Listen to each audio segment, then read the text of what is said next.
बिस्मिल्लाहिर्रहमानिर्रहीम अस्सलामुअलैकुम। रोज़ी वॉइस चैनल में आप सबको खुश आमदीद। आज मैं आपके लिए एक बहुत ही अच्छी और दिलचस्प कहानी लेकर आई हूँ। कहानी शुरू करने से पहले आप सबसे गुजारिश है कि आपने अगर अभी तक मेरे चैनल को सब्सक्राइब नहीं किया तो उसको सब्सक्राइब कीजिए और साथ जो बेल आइकन है उसको क्लिक कीजिए ताकि हर नई आने वाली वीडियो आप तक आसानी से पहुँच सके। मेरी बहन रोज़ाना रात 12 बजते ही मेरे कमरे में आकर ज़ोर ज़ोर से खांसी करने लग जाती। फ़ौरन मेरी बीवी गठरी उठाकर छत पर चली जाती, कहती कपड़े धो लेती हूँ। रात को ही, दिन को धूप बहुत ज़्यादा तेज़ होती है, धोए नहीं जाते। मुझे एक दिन बीवी पर शक हो गया कि भला रोज़ाना इतने मैले कपड़े आते कहाँ से हैं। यूँ एक रोज़ मैंने बीवी को नींद की दवा पिलाकर सुला दिया और जब बहन ने जोर से खांसी की तो फौरन वो गठरी उठाकर मैं छत पर चला गया और जो ही इस गठरी को खोला तो सर पर आसमान टूट पड़ा, क्योंकि वहां तो मेरा नाम नवीद है, मेरी एक बहन थी और मेरे माँ बाप इस दुनिया में नहीं थे। लेकिन मेरे बाबा जाने से पहले मेरी दूर पार की कज़न से मेरा रिश्ता तय कर गए थे। यूँ तो वे मेरे निकाह में थी, लेकिन मैं रुखसती नहीं ले रहा था क्योंकि मेरे पास इतने वसाइल नहीं थे। मैं बहुत गरीब इंसान था। घर के हालात बिल्कुल भी अच्छे नहीं चल रहे थे। पापा ही सब कुछ संभाल लिया करते थे। उनके जाने के बाद 2 साल गुजर गए थे, लेकिन अभी तक मुझसे चीज़ें संभाली नहीं जा रही थी, क्योंकि मैंने कभी इन चीज़ों की तरफ ध्यान ही नहीं दिया था। मैं तो अपनी मौज मस्ती में रहता था। अम्मी अब्बू अचानक ही इस दुनिया से चले गए। एक हादसा उनकी जान ले गया। तब जाकर मेरी आंखें खुली, लेकिन फिर ऐसा हुआ कि मेरी बीवी के भी वालिद साहब इस दुनिया से चले गए और वो भी अकेली हो गई। इसीलिए मुझे उसे अपने घर लाना ही पड़ा। लेकिन हमारी शादी की धूमधाम नहीं की गई थी, बल्कि बिल्कुल सादगी से की गई। मेरा तो थोड़ा सा भी खर्चा नहीं हुआ। बस अपनी बीवी को जाकर एक दिन ले आया और उसकी अम्मा ने उसके सर पर हाथ रखकर कह दिया कि मैंने अपनी बेटी को रुखसत कर दिया है। मेरी बीवी का नाम शमीम था। वो बहुत ही खूबसूरत और प्यारी थी। बचपन से हम एक दूसरे को जानते थे और वो मुझसे मोहब्बत भी बहुत ज्यादा करती थी। मेरी तरफ से मोहब्बत वाला कोई सिलसिला नहीं था, लेकिन मेरी बीवी की तो मुझसे मोहब्बत की शादी थी। उसको कहाँ कहाँ इस घर का ख्याल करना था। मेरी बहन घर में अकेली होती थी। मेरी बहन का नाम सलमा था। शमीम के आ जाने से मुझे इस बात की तसल्ली थी कि चलो मेरी बहन भी अकेली नहीं रहेगी और घर में कोई बड़ा भी होगा। यूं उन दोनों की आपस में काफी दोस्ती थी, लेकिन अगले ही घर में कुछ भी नहीं था। मैं बहुत शर्मिंदा हो रहा था कि मेरी बीवी क्या सोचेगी। जब कोई दुल्हन घर आती है तो अगले दिन तो दावत होती है, किस्म किस्म के पकवान पकाए जाते हैं, लेकिन यहाँ पर तो खाने के लिए रोटी भी मुयस्सर नहीं थी। मेरी बीवी भी अपने साथ कुछ नहीं लाई थी। बस उसके कानों में 2 छोटी-छोटी सोने की बालियां थी, जो उसकी माँ ने उसको दी थी। कहने लगी कि इनको बेच देते हैं, तो मैंने कहा नहीं, तुम्हारे पास सिर्फ यही है और मैं नहीं चाहता कि ये भी तुमसे छीन जाए। तुम उनको अपने पास ही रखो। मैंने एक दोस्त से उधार लिया और रात को हमने थोड़ी बहुत रोटी खाई। मैं पढ़ा लिखा बिल्कुल भी नहीं था और मेरे हाथ में कोई हुनर भी नहीं था। मैं मजदूरी करता था, वो भी मुझसे नहीं होती थी। मेरे बाबा ठीक कहते थे कि मुझे वक्त पर अपनी पढ़ाई मुकम्मल कर लेनी चाहिए थी और कोई ना कोई हुनर सीख लेना चाहिए था। मेरे साथ 2 औरतों का साथ था, जिनकी हिफाजत करना और उनके लिए चीजें बनाना मेरी जिम्मेदारी थी। लेकिन मैं कुछ भी नहीं कर पा रहा था। फिर कुछ दिन ऐसे ही गुजर गए। कभी काम मिलता था, कभी नहीं मिलता था। खाना होता तो खाते, नहीं होता तो सब्र शुक्र कर कर सो जाते। लेकिन फिर कुछ बहुत ही अजीब हुआ। मैं अपनी बीवी के साथ कमरे में बैठा था जब सलमा ने खांसी की और ऐसा लगा वो नकली खांस रही है। फिर वो कमरे में आ गई और आकर खांसी करने लगी। मैंने कहा कि क्या हो गया है तुम्हें? क्या खा लिया तुमने? तो कहने लगी नहीं कुछ नहीं, ऐसे ही खांसी आ रही है। लेकिन जैसे ही उसने खांसना बंद किया, मेरी बीवी ने गंदे कपड़ों की गठरी उठाई और कहने लगी कि हम छत पे जा रहे हैं कपड़े धोने के लिए। रात का वक्त था। मैंने कहा इस टाइम कपड़े धोने की क्या जरूरत है, कौन सी जल्दी है, सुबह धो लेना कपड़े। तो मेरी बीवी ने कहा कि सुबह में कपड़े नहीं धोए जाते, सुबह बहुत तेज धूप होती है। बात तो उसकी ठीक है, सुबह बहुत धूप होती थी और इस घर में सिर्फ 2 ही कमरे थे। कमरे के आगे कोई बरामदा भी नहीं था। शेड भी नहीं था, खुला सा छोटा सा सहन था जहां धूप पड़ती थी और नलके के पास तो खड़ा ही नहीं हुआ जाता था, जान निकलने लगती थी। नलका भी बहुत ज्यादा गर्म हो जाता था। इसलिए मैंने उनको कहा कि ठीक है, काम कर लो। और औरतों ने वैसे भी घर के काम ही करने हैं होते हैं, इसलिए उनको बेहतर पता होता है कि कौन सा काम उन्होंने किस वक्त करना है और कब करना है। इसीलिए मैं उनके मामले में नहीं बोला। लेकिन उसके बाद अगले दिन भी यही हुआ। हम लोग साथ बैठे थे, सारे घर के काम हो चुके थे, सबने खाना खा लिया था, जब मेरी बहन कमरे में आई और आकर नकली खांसी करने लगी। मुझे साफ साफ नजर आ रहा था कि वो नकली खांसी थी, उसका गला खराब नहीं था। फिर सोचा कि शायद कल कुछ कपड़े रह गए हूँ, इसीलिए आज ये कपड़े धो रही हैं। मुझे बिला वजह उन पर शक नहीं करना चाहिए था। बात थोड़ी सी अजीब थी, लेकिन इतनी भी नहीं कि उन पर शक करना पड़ता। मैं काम की तलाश में था कि कहीं कोई काम मिल जाए, और दोस्त ने कहा था कि एक जनरल स्टोर है जहां पर तुम्हें काम मिल सकता है। वहां पर खड़े होकर सामान बेचना है और सामान को सेट भी करना है। मजदूरी से तो बेहतर है। 1 महीने के 15,000 देंगे। मेरे लिए महीने के 15,000 काफी थे, क्योंकि कभी कभी तो हमारे घर खाने को भी कुछ नहीं होता था। इसीलिए अगर 15,000 मिल रहे थे तो ये भी बहुत अच्छी बात थी। मैं वहां पर गया, लेकिन उन्होंने मुझे काम पर नहीं रखा और आज मेरी जेब में 1 रुपया भी नहीं था। सुबह बीवी ने कहा था कि घर में खाने को कुछ नहीं है। हम लोग घर पर खाना नहीं पका सकते थे, क्योंकि उसमें भी सब्जियां और सब कुछ लगता था। हम लोग 50 रुपए का सालन लेकर, 50 रुपए की रोटी लेकर 2 टाइम खा लेते थे। इस तरह 100 रुपए में हमारा गुजारा हो जाया करता था। अगर बकायदा खाना बनाते तो आराम से 1500 हजार रुपया लग ही जाता था। लेकिन आज तो मेरे पास 100 रुपया भी नहीं था कि घर खाना ले जाता। पर जब घर गया तो सामने का मंजर देखकर हैरान रह गया।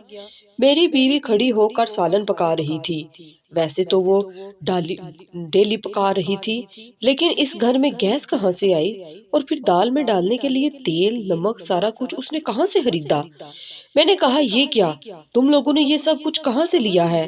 पहले तो वो दोनों बहुत घबरा गई। इसके बाद मेरी बीवी ने कहा कि मैंने अपनी बालियां दे दी हैं, क्योंकि सुबह आपका पर्स देखा था, इसमें 1 रुपया नहीं था, और कहा था कि आज काम ढूंढने जा रहा हूँ, यानी आपको मजदूरी भी नहीं मिलनी थी। मुझे बहुत दुख हुआ, क्योंकि उसके पास सोने की ये एक वाहिद चीज थी, वो भी उसने हमारे लिए दे दी। मेरी बीवी ने मुझे कमरे में आकर तसल्ली दी और कहा कि चीजें इसीलिए होती हैं कि मुश्किल वक्त में काम आ सकें।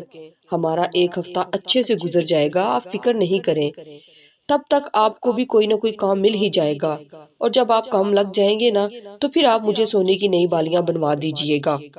मैंने अपनी बीवी से वादा किया कि सिर्फ सोने की बालियां नहीं, अंगूठी और कंगन बनवा कर दूंगा। मैं अपनी बीवी को बहुत पसंद करने लगा था, क्योंकि उसने मेरा साथ दिया था। हफ्ते के रोज यही होता था, मेरी बहन मेरे कमरे में आती और कोई ना कोई इशारा करके मेरी बीवी को साथ ले जाती, और बहाना उनके पास यही होता कि हम कपड़े धोने के लिए जा रहे हैं। मैं तो ये सोचकर हैरान था कि हम सब के कपड़े मिलाकर भी इतने कपड़े नहीं बनते थे जिनको रोज रोज धोया जाए। हम लोग तो बार बार कपड़े बदलते भी नहीं थे, क्योंकि फिर उनको धोने के लिए सर्फ लगता था, साबुन लगता था। हमारी जिंदगी में बहुत ही सोच समझ के काम किए जाते थे, क्योंकि हर चीज आजकल पैसों से ही आती है। ये सब कुछ क्या हो रहा था? मैं भी अपनी बीवी और अपनी बहन पर शक नहीं करना चाहता था, लेकिन इतना तो मुझे पता था कि वो जो कुछ भी कर रही थी मिलकर कर रही थी। एक दिन ऐसा हुआ कि मैं शक करने पर मजबूर हो गया। मैं अपने घर की अलमारी में से कोई चीज तलाश कर रहा था। आज मुझे एक छोटी सी डिबिया मिली।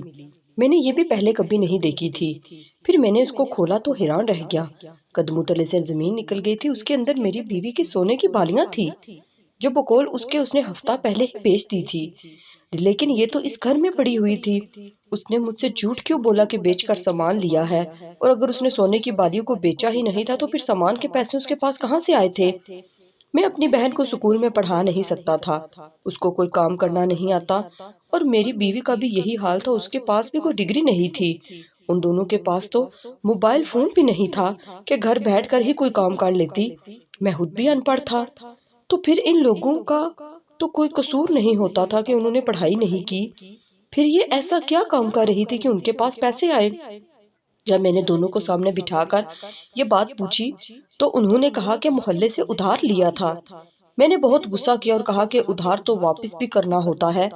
हम लोग भूखे सोते हैं, चाहे हमें खाना नहीं मिलता, लेकिन मैं किसी से उधार नहीं लेता। कि मैं नहीं चाहता कि कल को कोई हमारा दरवाजा पीटे और कहे मेरे पैसे दो, और हमारे पास पैसे नहीं हो तो फिर मोहल्ले में हमारा तमाशा बन जाए और तुम लोगों ने उधार ले लिया। ये सब कुछ क्या है, बताओ मुझे, कितना उधार लिया था? दोनों एक दूसरे की शक्ल देखने लगी और बीवी ने कहा कि 2,000 रुपए। पर सामान तो 2,000 से ज्यादा था, लेकिन जितना सामान उस घर में आया था वो 2,000 का नहीं था। मैंने किचन में जाकर सिलेंडर को उठाया तो वो भरा हुआ था। सिर्फ सिलेंडर ही 2,600 का भरता था। उसका मतलब कि वो दोनों फिर मुझसे झूठ बोल रही थी। लेकिन अब मैंने उनको कुछ नहीं कहा और कहा कि ठीक है, लेकिन आइंदा इस तरह का कोई काम ना करना। अब पैसे कहीं से भी आए तो सबसे पहले ये उधार वापस करेंगे। मेरे दिल में शक का बीज बैठ गया, क्योंकि सिलेंडर के अलावा राशन, चीनी, पत्ती, तेल, दूध सब कुछ ले आई थी, और ये कोई 1950 का सामान नहीं था। 2,000 में हफ्ते भर का राशन आ जाता। कोई ना कोई गड़बड़ जरूर थी। अब मैं बहुत ज्यादा मुहतात रहने लगा था। इसने लगा कि रोज नए कपड़े कहाँ से आ जाते हैं जो ये दोनों धोने के लिए बैठ जाती हैं। और एक दिन तो मैंने अपने घर में सर्फ का पैकेट देखा जो कम से कम भी 500 रुपए से ज्यादा का आता है। हम लोग 10 रुपए वाला पैकेट लेते थे और सबके कपड़े धुल जाते थे, लेकिन ये इतना महंगा सर्फ कहाँ से आया?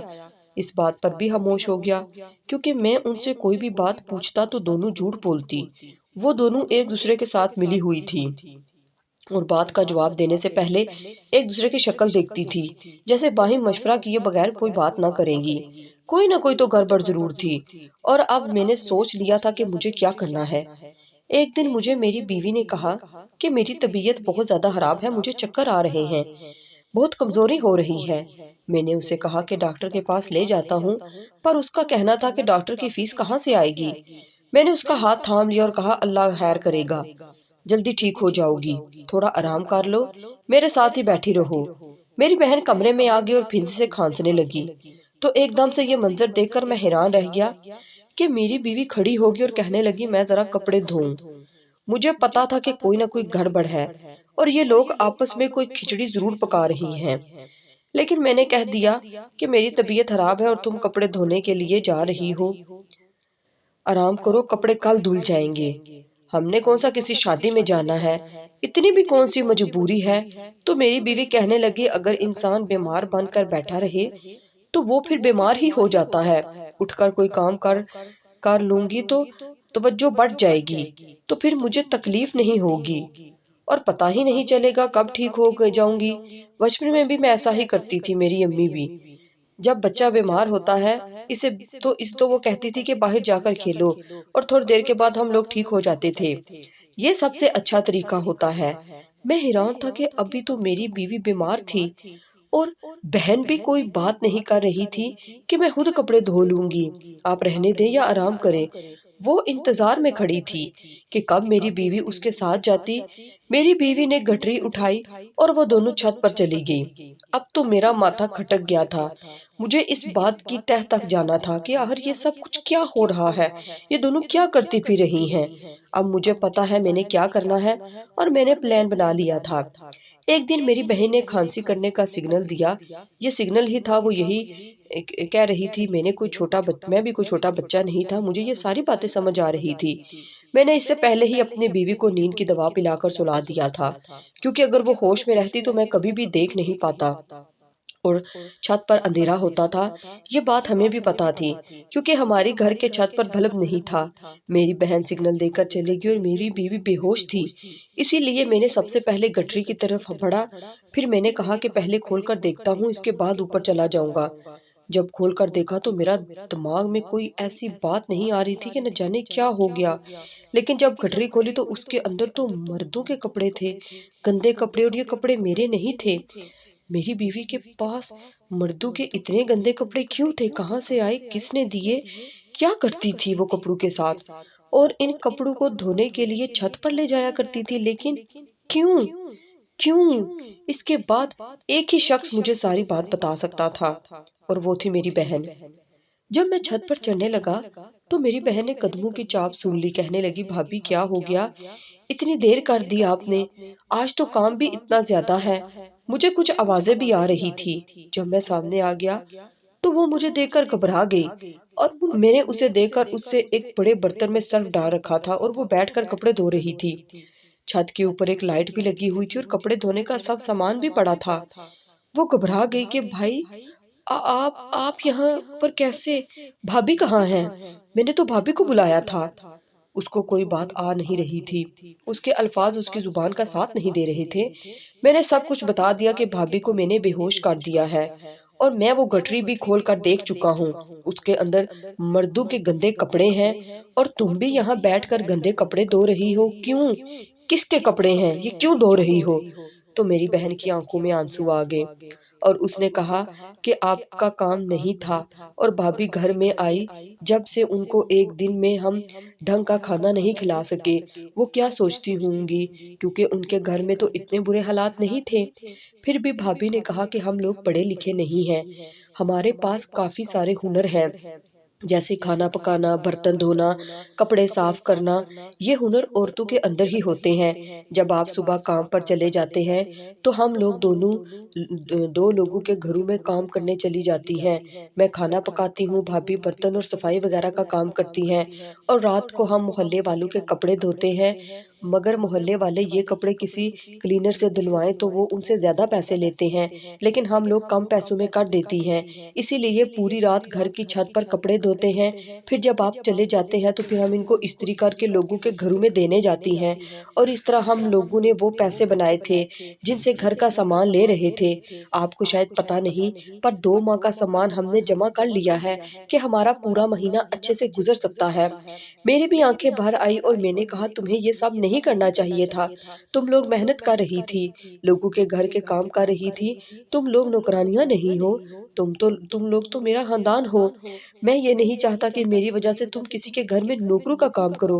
मेरी बहन ने कहा कि इसीलिए तो हमने आपको ये बात नहीं बताई थी, क्योंकि पता था कि आपको ये बात पता भी नहीं चलेगी, लेकिन आहिस्ता आहिस्ता काम ज्यादा हो गया और फिर मजबूरन हमें रोज ये काम करना पड़ा।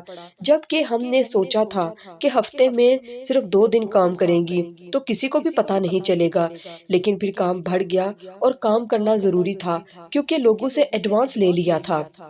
मुझे पता था कि आपको शक हो जाएगा, हम लोग इसी चीज से डरती थी। हमें माफ करना भाई, हमने आपसे झूठ बोला, आपसे राज रखा, आपको धोखा दिया, लेकिन हमारी नीयत बिल्कुल भी बुरी नहीं थी।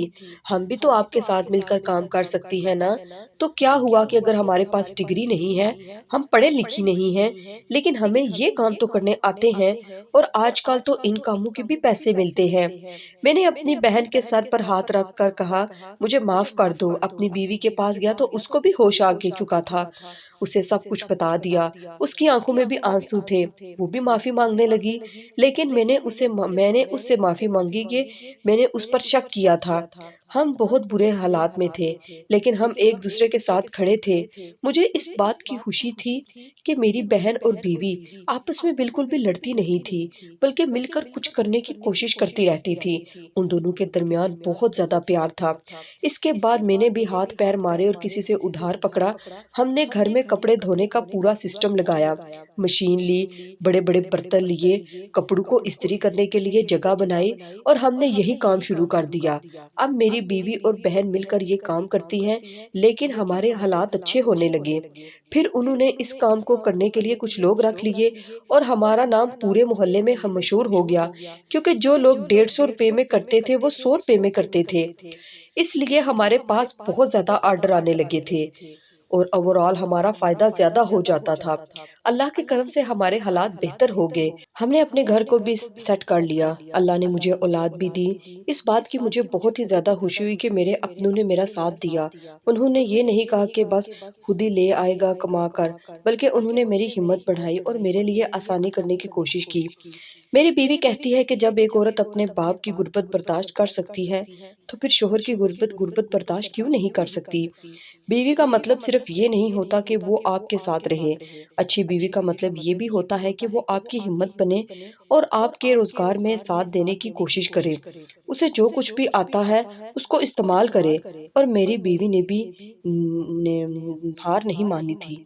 अब हम अपनी बहन की शादी करना चाहते हैं क्योंकि उसकी उम्र हो गई और अल्लाह के करम से उसका रिश्ता बहुत अच्छी जगह करेंगे, उसे बहुत सारा जहेज देंगे, सब कुछ ठीक हो गया। यकीन नहीं आता कि ये वही घर है जहाँ पहले खाने को कुछ नहीं था और अब हमारे पास किसी चीज़ की कमी नहीं है। अल्लाह भी उन्हीं की मदद करता है जो अपनी मदद आप करने की कोशिश करते हैं। इस बात पर मेरा पूरा यकीन हो गया है।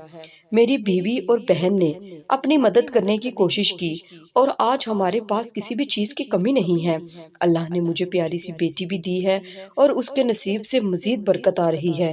बेटियाँ तो बाबा की रहमत होती हैं। मेरी बहन बेटी थी, उसने मेरा साथ दिया। मेरी बीवी जो किसी की बेटी है, उसने भी बहुत साथ दिया और अल्लाह ने भी मुझे एक प्यारी सी बेटी से नवाज़ दिया।